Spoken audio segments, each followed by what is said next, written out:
हे प्राणनाथ, पहले वर में श्री व्रत को राज तिलक दीजिए, दूसरे वरदान मांगने पर कुछ मन में नहीं कलक कीजिए। ये स्वामी, यदि आप इस दासी को इस अवसर पूरा आश करें तो दूसरे वर में रामचंद्र 14 वर्षों वनवास करें। हाय वचन ये थे नहीं, वह थे तीक्ष्ण बाण, मारे राजा के हृदय में जब रानी ने तान। उस भोले वाले राजा को इन बातों के सर चकराया, आंखें मूंद गई। उस अवसर पर दिल घबरा गया, घस खाया और मूर्छ होने वाले थे, पर ज्ञान सामने हो आया। पृथ्वी पर गिरने वाले थे, लेकिन धीरज ने ठहराया। जरा देर खामोश रहे, फिर बोले, महाराज प्रिय, बतलाता हूँ तुझे, सत्य कहूँ मैं आज।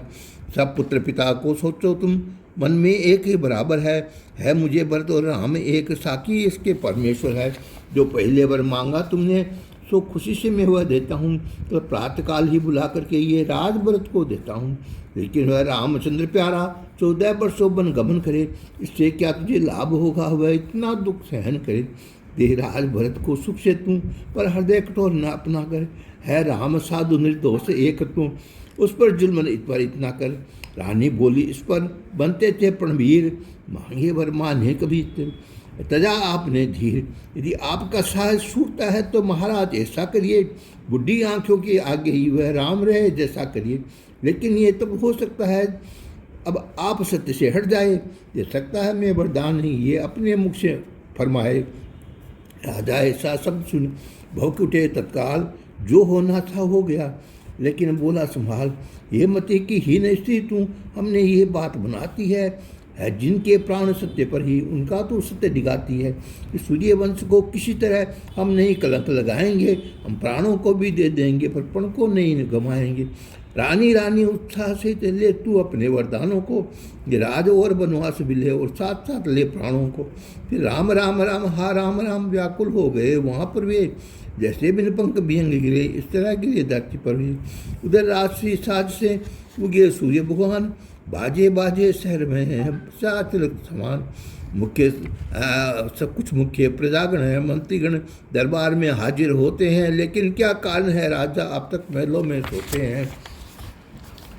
राजा तो पिछले पैर सदा जागा करते थे, क्यों भाई?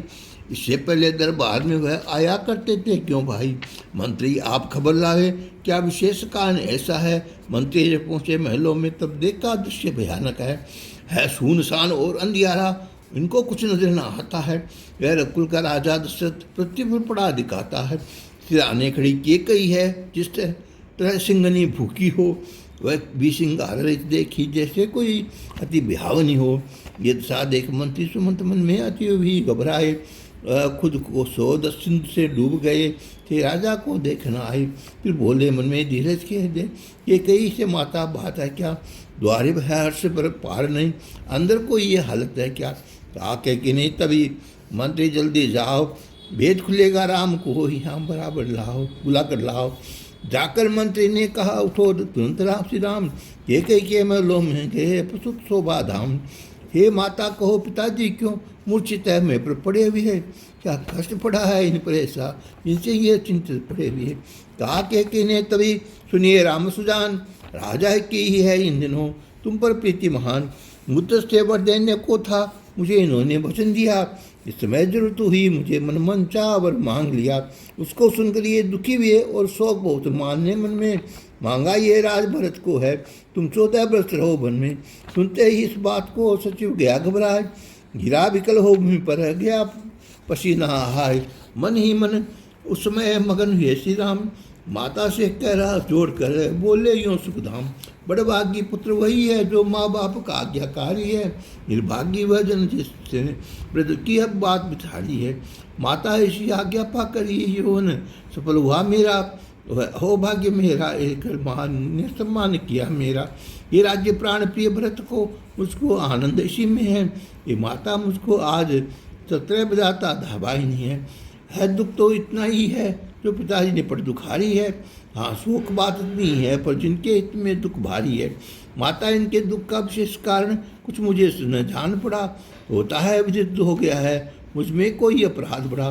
कहा के ने तभी सुनिए राम सुजान, मुझे तुम्हारी शपथ है और भरत की हान, दूसरा और कोई कारण है ऐसा राघव मुझे न दिखता है। तुम नहीं पुत्र अपराध योग्य, वो माता पिता को सुख पहुँचाता है। अब सब प्रकार हे रामचंद्र तुम समझ आकर इनसे कह दो, ये करे कोल अपना पूरा जो चौथेपन में अब जिस न हो। इधर श्री महाराज के मुख से निकला राम, उठकर तभी सुमंत ने उनको किया प्रणाम। कहा राम ने निडा ये क्षमा कीजिए नाथ, बल्क में वीरों के लिए क्या दुख की है बात।